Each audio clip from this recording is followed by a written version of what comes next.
신명기 33장 26절에서 29절입니다. 신명기 33장 26절에서 29절이고요. 제목은 나는 행복합니다 라는 제목인데요. 우리 말씀 같이 읽도록 하겠습니다.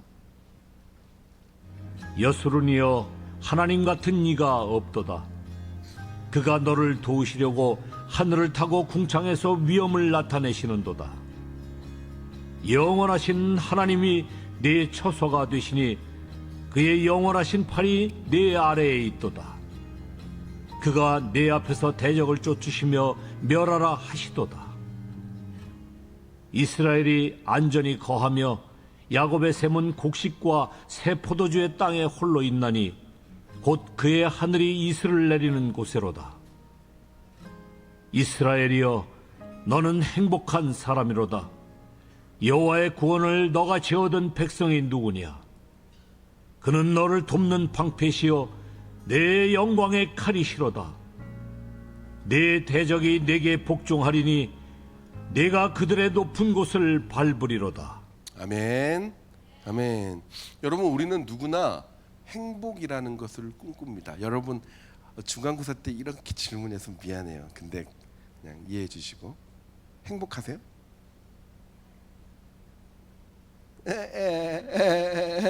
행복하세요?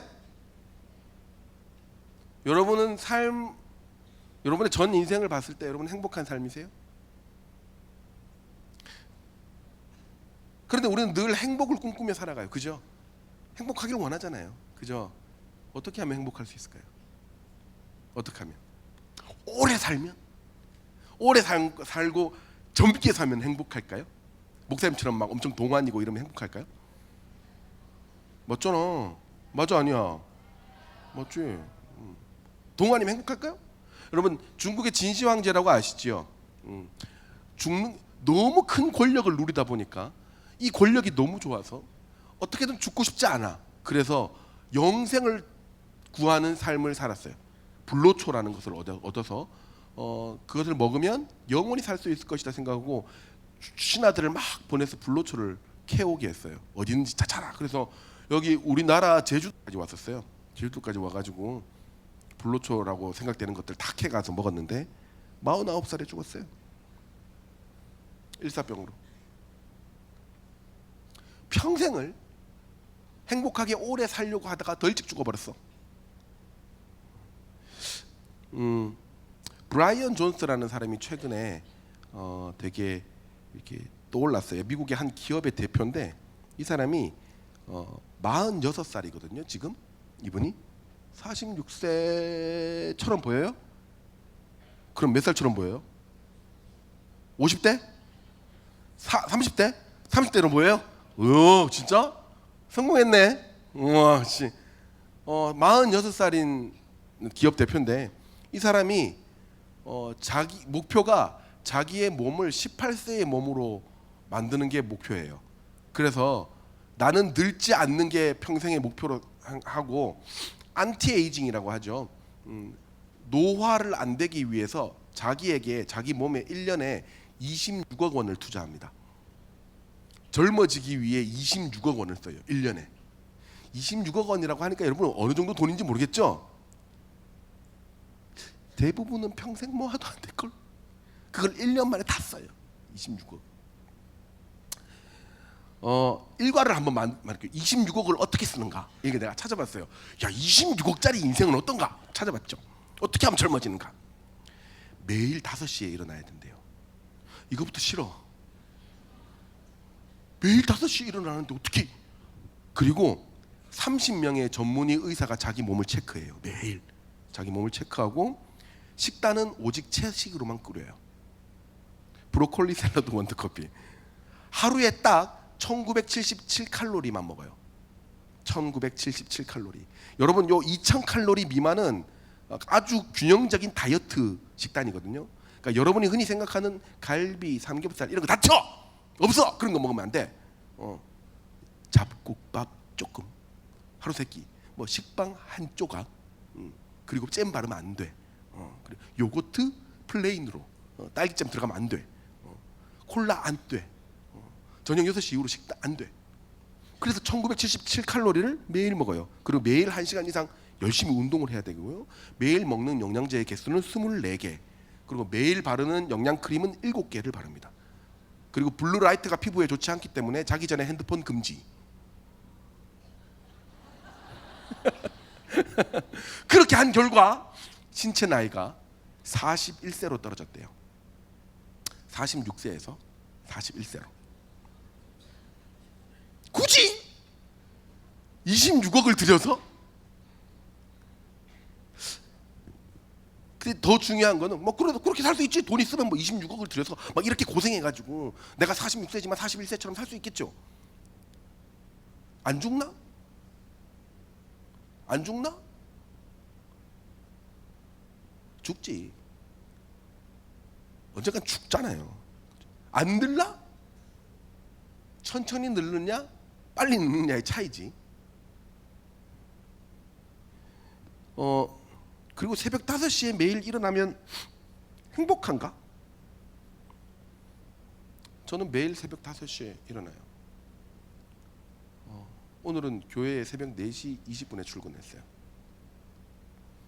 4시 20분에 출근하고 5시에 김성현 목사님이 출근하고.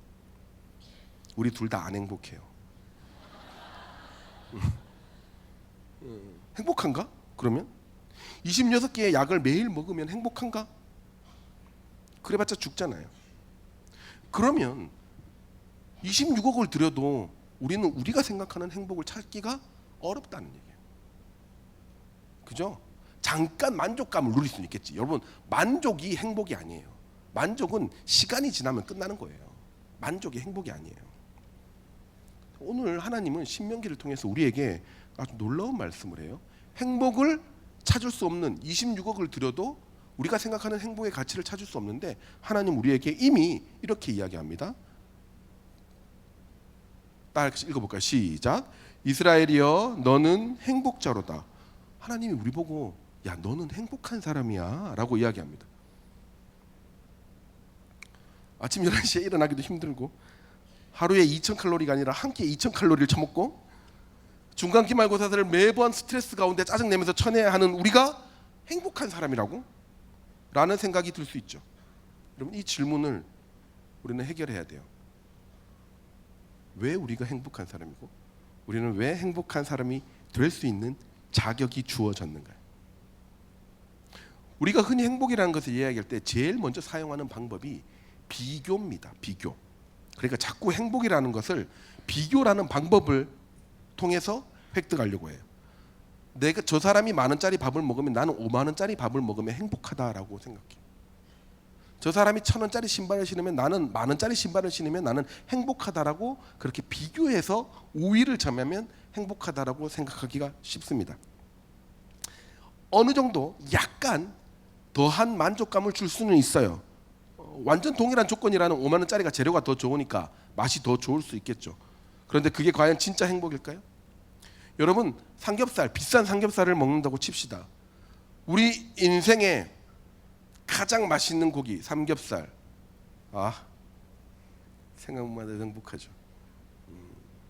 입이 기름져서 입술을 다물었다 뜯으면 쫙쫙 소리가 나는 그 느낌 좋죠. 근데 그 맛있는 고기를 내가 세상에서 제일 싫어하는 사람하고 먹는다. 둘이서만. 여러분 그 고기는 맛있을까요? 역시 우리 자매들은 진짜 확실히 이렇게 성경적이야. 하나님이 확실히 자매가 등급이 좀 높아. 자매들 이렇게 얘기하면 자매들은 싫어 싫어 이렇게 반응하거든요. 이게 남자들은 맛있지 않나? 이렇게 생각. 하여튼간에 하여튼 동물적인 것들하고는 내가 말을 하면 안 돼. 그냥 때려야지. 그냥 말을 해야지. 이게 맛있는 거야 하면서 때려야 되지. 하여튼 원래는 맛이 없는 거예요. 내가 정말 싫어하는 사람하고 밥을 먹으면 진짜 맛이 없는 거예요. 근데 내가 정말 사랑하는 사람, 여러분 나중에 정말 사랑하는 연애를 한번 해봤으면 좋겠어요. 고등부 넘어서 청년부 가서 진짜 사랑하는 사람을 만나서 연애를 한번 해봤으면 좋겠어요. 그래서 그 사람하고 정말 돈도 별로 없어요. 둘이서 돈 모아서 CU 가서 컵라면만 먹어봐요. 얼마나 행복한데요. 탁 뜯어주고 내 남자친구가 내 컵라면을 까서 스프를 이렇게 탁 탁 해서 뜨거운 물 탁 받아서 딱 갖다 준다. 너무 행복하지. 너무 행복하지. 젓가락을 탁 뜯어가다 다다다다닥 해가지고 탁 놔둔다. 정말 너무 행복하지. 원수랑 삼겹살을 100근을 쳐먹는 것보다 내 사랑하는 사람이랑 컵라면 먹는 게 훨씬 더 맛있어요. 그러니까 행복은 단순히 가격에 비교해서 오는 게 아니라니까요.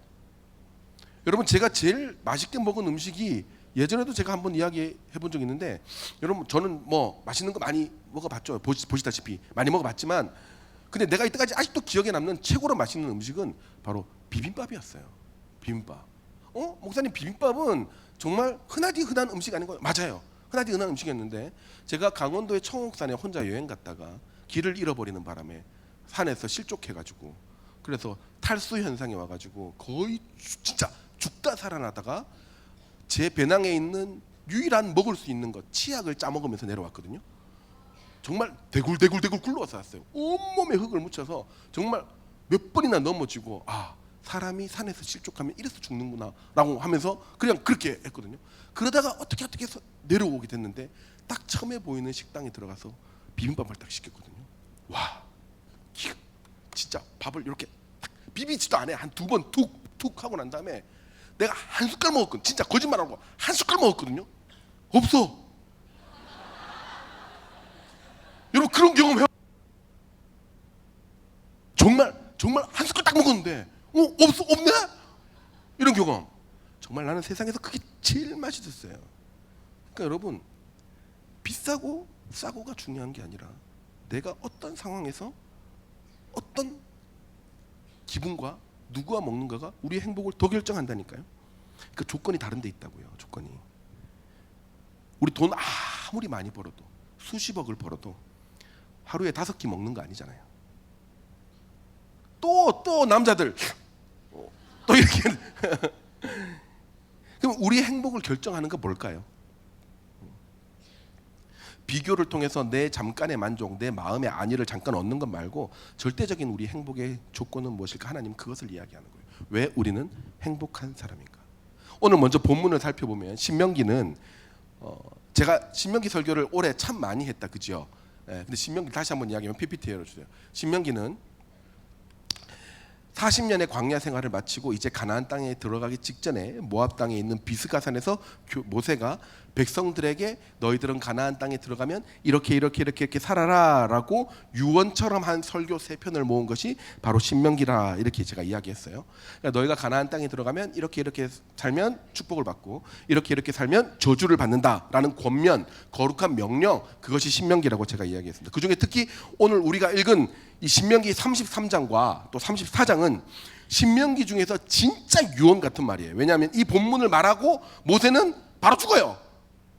이 본문을 말하고 34장에 가면 바로 죽어요. 그냥. 그러니까 죽기 일보 직전에 말한 거지. 꼭 기억해야 돼요. 여러분, 절대 잊어서는 안 되는 말인 거예요.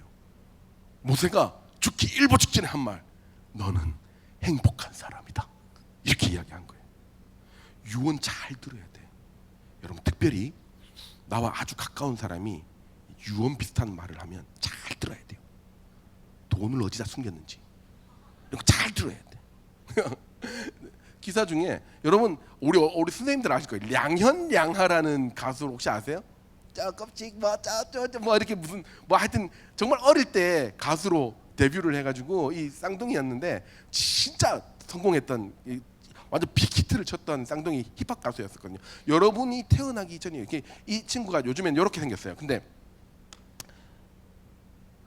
어쨌든 이 량현량하가 돈을 엄청 벌었거든요. 돈을 엄청 벌었는데 량현량의 아버지가 그 돈을 관리해요. 원래 미성년자 때는 돈을 아무리 많이 벌어도 그것을 법정재산관리인이 부모님으로 지정돼 있거든요.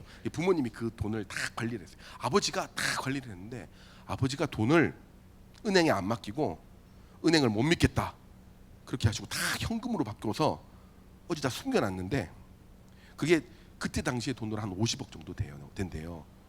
어디다 숨겨놨거든요. 근데 아버지가 갑자기 죽었어. 그래서 못 찾아, 그게 어디 있는지.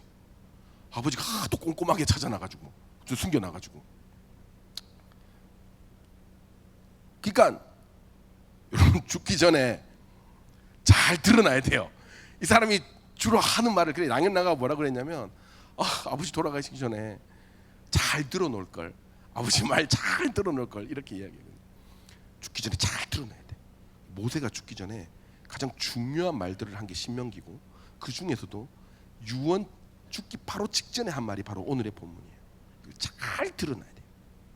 그러니까 어떤 친구가 그래요. 목사님, 사람이 원래 죽기 전에 왔다 갔다 하잖아요. 정신이 왔다 갔다 하는 거 아니에요? 그럼 모세가 헛소리 했을 수도 있잖아요. 충분히 할 수 있는 질문이에요. 상에는 헛소리를 적어 놓는 건 아니겠지만 충분히 할 수 있잖아요. 그런데 모세도 120살에 죽었으니까 보통 사람 같았으면 헛소리라고 볼 수 있겠죠. 근데 34장 7절에 보면 하나님께서 모세에 대해서 그렇게 생각하는 청소년들을 위해서 이렇게 적어놨어요. 하나님께서 뭐라고 적어놨냐면 모세의 죽을 때 나이가 120세니 그 눈이 흐리지 아니하였고 기력이 쇠하지 아니하였더라. 모세는 아주 당당한 채로, 아주 명철한 채로, 건강한 채로 죽었어요. 그러니까 이 말이 헛소리일 가능성은 없죠. 또렷하게 하나님의 말씀을 우리에게 정한 겁니다. 그 죽기 전 마지막 유언이 너는 행복한 사람이니까 너 쫄지 말고 잘 살아라는 거예요. 그럼 왜 난 우리 보고 행복한 사람이라고 했느냐? 그 첫째가 다 같이 읽어보겠습니다. 시작. 돕는 자가 하나님이시기 때문입니다. 사람의 인생은요, 자기 힘으로 되는 것이 하나도 없어요. 목사님 공부 제가 했는데 아니야. 네가 공부한 것처럼 보이지만 네가 공부할 수 있게 하신 사람이 있어. 네 책은 누가 사줬는데? 네 몸은 누가 줬는데? 네 환경은 누가 줬는데? 내 힘으로 할 수 있는 것이 아무것도 없다고요. 아기를 보세요. 얼마나 귀여워요. 그런데 이 아기가 지 혼자 뭘 할 수 있을 때까지 최소한 3년에서 5년은 걸려요. 그것도 지 혼자 걸을 수 있을 때까지, 걸어서 뭘 입 안에 지 혼자 먹을 수 있을 때까지. 그것도 동물은 여러분 아시죠? 동물 태어나는 거 봤어요? 소 태어난 거 보면 태어날 때부터 이만해. 소가 보셨어요? 뭐 훅 나오거든요. 애가 훅 나와. 애기 같지도 않아. 다 컸어. 털도 다 났어. 훅 이렇게 나오더니만 한 2시간 있나 홀뚝 일어나요. 홀뚝 일어나. 그리고 말도 해. 이렇게 말도 해. 아니 우리 사람보다 훨씬 더 나아요. 그리고 동물은요, 안 가르쳐줘도 뭘 먹을지 안 먹을지를 알아요. 입에 딱 먹어보고 패! 맛없으면 뱉어버리지. 사람은요, 입에 넣는 거 다 집어넣어요. 어릴 때 여러분 다 그랬어. 엄마가 옆에서 입에 뭘 집어넣는지 항상 보고 있어야 돼. 혼자 살 수 없는 존재들이라니까요. 그 말은 사람이란 존재는 어느 누군가의 도움이 없으면 혼자 독립할 수 없는 존재라는 거예요. 여러분이 뭐 입고 먹고 자고 공부하는 모든 것들이 누군가의 도움으로 된 것이라는 거죠. 여기서 중요한 건 나를 돕는 존재가 누구인가에 따라서 우리의 인생의 행복은 결정될 수 있다라는 결론을 내릴 수 있다는 거예요. 나를 돕는 자가 누군가. 세상 사람들이 금수저, 은수저, 흙수저 이야기 많이 합니다. 돈 많은 부모님 밑에 태어나면 기회도 많으니까 금수저라고 해요. 자, 현실적으로 따져봅시다. 전혀 틀린 말이다라고는 할 수 없어요. 기회는 줄 수 있으니까, 돈이 많으면. 그런데 돈이 많은 집에 태어났다고 해서 그가 행복한가? 그렇지 않아요. 제가 여러 번 이야기했잖아요. 오히려 불행하게 사는 사람, 불안하게 사는 사람들이, 돈 많은 사람들이 너무너무 많다고요. 인간은 불안한 존재니까. 불완전한 존재인 인간이 돕는 것은 불완전해요. 그런데 우리를 돕는 자가 누구라고 이야기를 하냐면 하나님이 우리를 돕는다라고 오늘 본문에 이야기를 해요. 자, 오늘 구절을 한번 보면요, 이렇게 나와요. 여수룬이여, 여수룬이라는 말은 이스라엘이여, 예루살렘이여 라는 말이에요. 여러분들 보고 하는 말이에요. 하나님을 믿는 자들 보고 이야기하는 거예요. 하나님 같은 자가 없도다. 그가 너를 도우시려고 하늘을 타시고 궁창에서 위엄을 나타내시도다. 너의 처소가 되었도다. 그의 영원하신 팔이 네 아래에 있도다. 그의 하늘이 이슬을 내리는 곳에 있도다. 여러분, 하나님이 하늘을 타신다. 하나님이 하늘을 타신다라는 이 말은 하나님이 하늘을 뛰어다니신다는 말이에요. 막 의인화한 거죠. 그리고 하늘에서 그 팔이 아래에 있다라는 말은 전쟁을 하고 있다는 말이거든요. 우리 대신에 팔을 쭉 내밀어서 우리 대신에 싸우고 있다는 말이에요. 내가 손이 닿지 않는 곳까지 팔을 내리셔서 하나님이 직접 싸워주신다는 말이에요. 여러분, 이 개념이 굉장히 중요해요. 하나님이 우리의 인생에서 굉장히 성경적으로 보면 전투적으로 묘사될 때가 많아요. 하나님이 싸우신다, 하나님이 칼로 베신다, 하나님이 뭐 승리하신다, 이런 전투적으로 묘사될 때가 있는데요. 보세요. 하나님이 하늘을 뛰어다니시며 하늘에서 땅에 손을 내밀어 내 인생의 적들을 물리쳐 주신다라는 전투적으로 이렇게 표현을 해놨어요. 이 표현은요, 당시에 이스라엘 민족들이 있던 그 가나안 땅을 고대 근동 지방이라고 하는데, 그 지방을 장악하고 있던 가장 큰 우상인 바알의 모습이에요. 바알을 사람들이 이렇게 묘사했어요. 하늘을 뛰어다니고 산에 걸터 앉고 그리고 전쟁으로 우리를 안전하게 한다. 바알을 믿는 사람들이 그렇게 이야기를 했다. 이게 바알인데, 뭐 그렇게 매력적인 신은 아닌 것처럼 보여요. 옛날 사람들이 미술을 좀 못해가지고 사실 바알은 요런 형태만 있는 것이 아니라 굉장히 많은 소의 형태로도 나오고 저런 인간의 형태로도 나오고 비바람의 형태로도 나와요. 여러분 혹시 좋아하는 남자들 좋아하는 게임 중에 디아블로라는 게임을 기억하세요? 예. 디아블로가 바알이에요. 디아블로가 바알이라고요. 어마어마한 신적 세력, 하나님을 제외한 어마어마한 신적 세력, 그게 바로 디아블로, 바알이에요. 당시에 그 땅의 사람들이 농사를 잘 되게 해주고 하늘에서 비를 내려주고 먹을 것을 주는 신이 바알이라고 생각했거든요. 이 신은 하늘을 날기도 하고 산을 의자 삼아서 앉아 있기도 하고 하늘에서 비를 막 뿌려줘서 농사가 잘 되게 하는 것도 바알이고 지켜주고 막아주는 것도 바알이라고 생각했습니다. 그런데 그 표현을 그대로 가져와서 그런 줄 알았지, 아니야, 너를 돕는 자는 바알이 아니라 바로 천지를 창조하신 하나님이야, 그렇게 이야기하고 있는 겁니다. 너를 지키고 보호하고 먹이는 것은 그 삶의, 너의 삶의 모든 전투 가운데서 승리하게 하시는 분은 바알이 아니라 하나님이다 라고 하는 겁니다. 그 평안을 유지하게 하는 분은 하나님이시다라는 거예요. 이 개념을 신학적으로 우리는 뭐라고 이야기하냐면, 다 같이 따라합시다. 신적 전사, 하나님이 우리를 위해 싸우시는 분이라는 뜻이에요. 전사, 와 멋있잖아요. 전사가 뭐예요? 전쟁 영웅을 전사라고 이야기하잖아요. 그 전사라는 개념이 뭐냐면, 그 존재만 나를 위해서 싸워준다면, 그 사람만 싸워준다면, 아무리 불리한 전쟁이라도 그 사람만 싸워준다면 우리는 이길 수도 있을 것 같다는 확신이 드는 사람, 그게 전사거든요. 여러분, 우리나라에서 가장 위대한 전사가 있죠. 누구죠? 와, 딱 나오네요, 이순신. 네. 여러분, 이순신 영화 유명한 거 3개가 있어요. 그죠? 명량, 한산, 노량. 아직 안 보신 친구가 있다면 여러분 꼭 보세요. 꼭 보세요. 정말 너무너무 좋아요. 네. 신에게는 아직 12척의 배가 남아 있습니다. 두려움을 용기로 바꿀 수만 있다면 그 용기는 100배, 1000배 큰 용기로 증폭되어 나타날 것이다.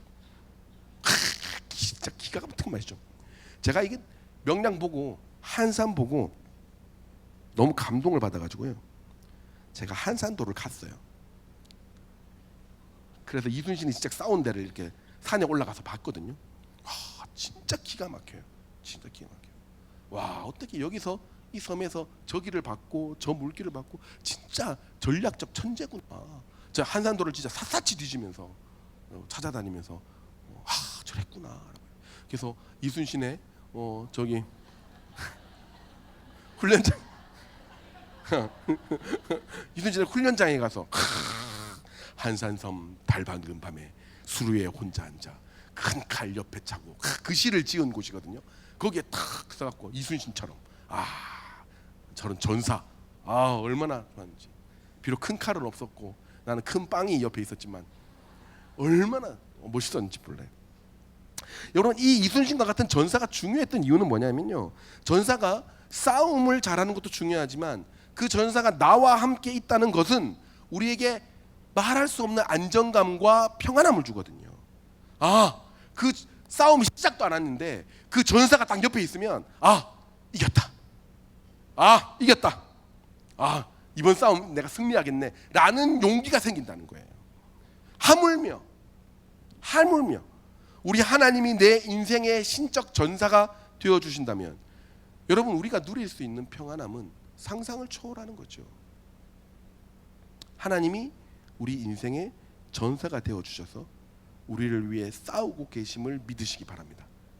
이것이 믿어지는 순간 여러분 삶의 어떠한 굴곡 가운데도 여러분은 평안함을 유지할 수 있습니다. 그러면 하나님이 나의 전사가 되어 주신다고 할 때 내가 얻을 수 있는 가장 큰 유익이 뭔지 아세요? 여러분 29절에 나와 있어요. 우리 다 같이 한번 읽어보도록 할까요? PPT. 네, 다 같이 읽겠습니다. 시작. 그는 너를 돕는 방패시요 너의 영광의 칼이시로다. 아멘. 여러분, 이게 무슨 말일까요? 이게 무슨 말이에요? 뭐 말로 따지면 그래, 뭐 위험을 막아주고, 하나님이 우리 방패 되시니까 위험을 막아주시고 우리 대신 무찌르는 무기가 되어 주실 거다라는 말이죠. 근데 여기서 진짜 중요한 단어, 의미가 있어요. 그게 뭐냐면 바로 영광의 칼이라는 말이에요. 영광의 칼. 이 영광의라는 말이 있습니다. 이 영광의 말이 뭐냐면 품위, 위엄이라는 이야기예요. 너다운 품위, 위엄, 이런 뜻이에요. 다시 말하면 하나님께서는 너의 위엄을 지켜주시는 칼이 될 것이다. 너의 위엄을 지켜주시는 칼과 방패가 될 것이다. 하나님이 너를 너답게 지켜주신다는 말이에요. 여러분, 이게 정말 중요한 말이거든요. 삶을 살다 보면 삶의 굴곡 때문에 하나님께서 주신 나의 아름다움을 잃어버릴 때가 있어요. 나의 위엄을 지켜내는 것이 얼마나 어려운 일인지 모릅니다. 돈이 많든 적든 그것과 상관없어요. 비루하게 사는 사람이 있어요. 가난하고 약하고 병들고 이게 중요한 게 아니라 그냥 위축되고 하나님이 내게 주신 어떤 것들을 이루어내지 못하는 삶을 사는 사람이 있어요. 나 자신의 모습대로 살지 못하는 사람들이 많다고요. 나를 무시하고 깔보는 인간들, 나를 왕따시키는 학교의 사람들, 나 자신을 알아보지 못하고 성적으로만 나를 판단하는 사람들, 이런 사람들 앞에 서면 얼마나 위축되고 힘든지 몰라요. 내가 얼마나 무시당하는지 몰라요. 내 자존감이 바닥을 칠 때가 있죠. 근데 하나님이 나와 함께 계실 때 가장 위대한 기적이 일어나는데, 내 상황과 사건과 배경과 상관없이 나의 위엄이 지켜진다는 겁니다. 저희 어머니께서는 교회 권사님이신데요, 굉장히 무서우세요. 아들 3명을, 저 같은 아들 3명을 키워내셨으니 아주 무서우셨죠. 저희 아버지는 경찰관이셨어요. 40년 경찰 생활을 하셨고, 유도가 5단이고 태권도가 3단이고, 잘못하면 수갑에 채워서 맞았어요. 그래서 꼼짝도 못했죠. 그런데 무서운 우리 권사님께서 저를 데리고, 제가 목회를 시작한다 했을 때, 전도사 할 때 저를 데리고 어디를 가시는 거예요. 가자. 막 이렇게 싸가지고 가시는 거예요. 어디를 가나 했더니만 어머니가 맡고 계시는, 그 권사님이 맡고 계시는 구역에 어떤 한 아주 나이가 많이 드신 권사님한테 찾아간 거예요. 혼자 계신 권사님한테 갔는데 굉장히 작은 방에 혼자 사세요. 하는데 보통은 그런 데 가면 인간적인 마음으로, 진짜 죄송해요, 인간적인 마음으로 내가 이 사람보다 나은 존재다라는 생각을 하기 쉬워요. 내가 뭔가 선물을 들고 굉장히 어려운 사람을 찾아가면 이 사람보다 내가 조금 나은 존재니까 내가 이 사람을 돕는다라는 어린 마음을 가지기 쉬워요. 갔죠. 내가 돕는다라는 마음으로 갔죠. 근데 그 권사님이요, 딱 앉아가지고 나한테 자기의 이야기를 하고 간증을 하는데 제가 온몸이 떨렸어요. 너무 위험이 있으셔서. 하나님이 이 권사님을 정말 사랑하시는구나, 정말 믿음의 신앙을 지켜오며 사셨구나, 그게 너무 느껴지는 거예요. 어머니가 그걸 보여주고 싶으셨던 거예요. 잘 살고 못 살고가 중요한 것이 아니라, 성공하고 안 성공하고 중요한 것이 아니라, 하나님 안에서 너의 너다움을 지켜내는 것, 그것이 신앙입니다. 라는 것을 보여주고 싶었던 거예요. 권사님한테 제가 전도사였는데 권사님한테 권사님의 살아온 하나님을 제가 들었을 때 오늘 기도는 권사님이 해주셔야 될 것 같습니다. 그래서 제가 권사님 기도해 주세요 라고 하고 권사님한테 제가 기도를 받았어요. 얼마 전에 암 수술을 앞두신 선생님을 찾아간 적이 있어요. 한 성도를 찾아간 적이 있었는데 원래 무서워야 되잖아요. 평안해요, 얼굴이. 인생을 어렵게 살아내셨는데 하나님이 주신 그 기쁨과 위엄을 잃지 않아요. 정말 미스 코리아보다 예뻤어요. 정말 그 웃음이 정말 이때까지 내가 보는 어떤 웃음보다 예뻤어요. 수술을 앞두고 담담하게 본인이 경험한 하나님을 이야기하는데 그걸 보면서 나는 하나님이 신적 전사가 되어주실 때 어떠한 환경 속에서도 우리는 위엄을 잃지 않는구나, 그걸 알았어요. 사랑하는 여러분, 하나님께서 우리를 대신하여 싸우시고 하나님께서 우리를 도우신다는 건 믿으시고 위엄을 잃지 않기에 우리는 반드시 행복한 사람이 될 줄 믿습니다. 여러분, 내 성적과 내 중간고사 그따위가 하나님께서 지정하신 내 위엄을 가져갈 수가 없습니다. 내 약한 육체, 내 외모 그따위가 하나님이 주신 나의 고결함을 가져갈 수가 없습니다. 누군가가 나를 무시한다, 그따위 존재가 하나님이 주신 나의 아름다움을 가져갈 수 없다는 거예요. 오직 신적 전사 되신 하나님으로 인해 내 위엄을 지켜내고 그것으로 행복한 여러분들의 삶이 지속되기를 예수님의 이름으로 축복합니다. 마지막으로 우리 두 번째 읽어볼까요? 시작. 구원이 확정되어 있기에 나는 행복합니다. 29절에 그렇게 이야기해요. 이스라엘이여, 너는 행복자로다. 여호와의 구원을 너같이 얻은 백성이 누구냐? 너는 행복하다. 그 다음 뭐라고? 여호와의 구원을 네가 얻었다라고 얘기해요. 하나님이 너를 구원하셨다는 겁니다. 그런데 여러분 보세요. 이스라엘 백성들은 애굽 땅에서 나왔는데 아직 구원을 받지는 못했어요. 가나안 땅에 안 들어갔다니까. 여전히 비루한 옷을 입고 여전히 광야 땅에서 여전히 천막을 치고 살고 있다고요.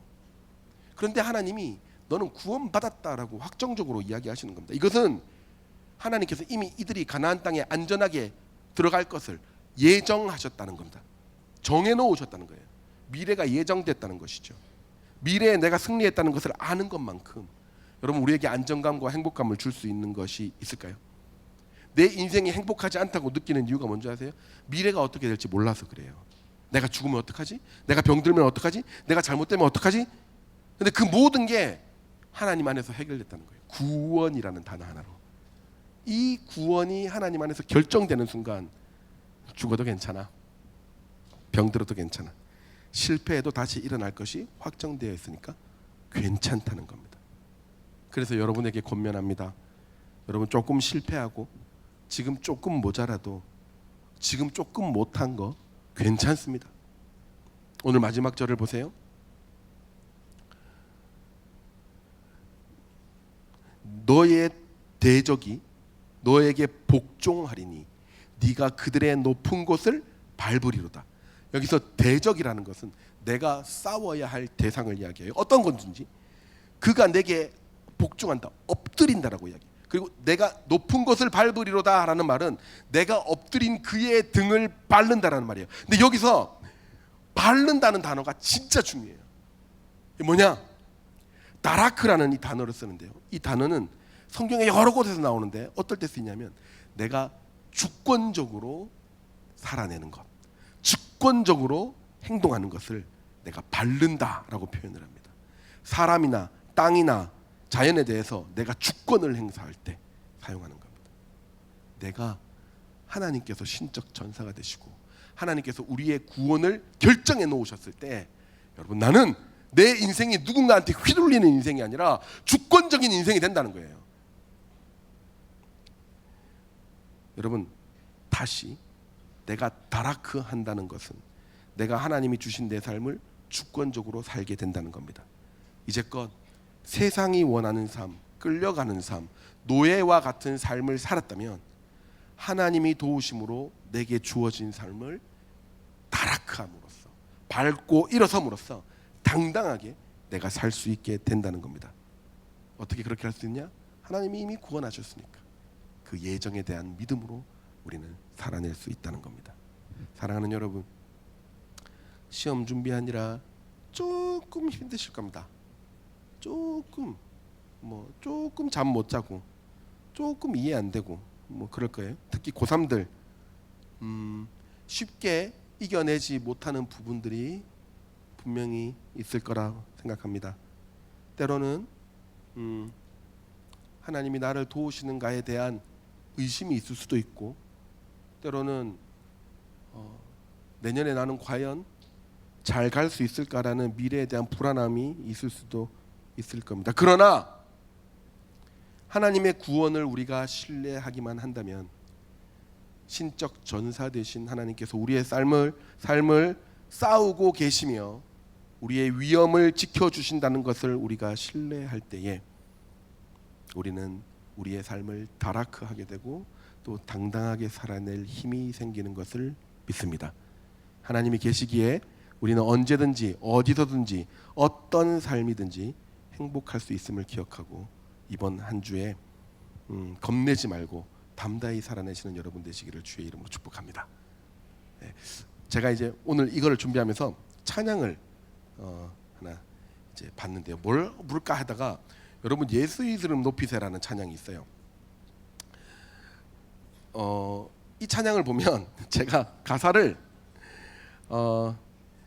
2절에서 되게 찬양 은혜를 많이 받았는데, 여러분 왜 아재들이 이렇게 노래 부르는 거 아시죠?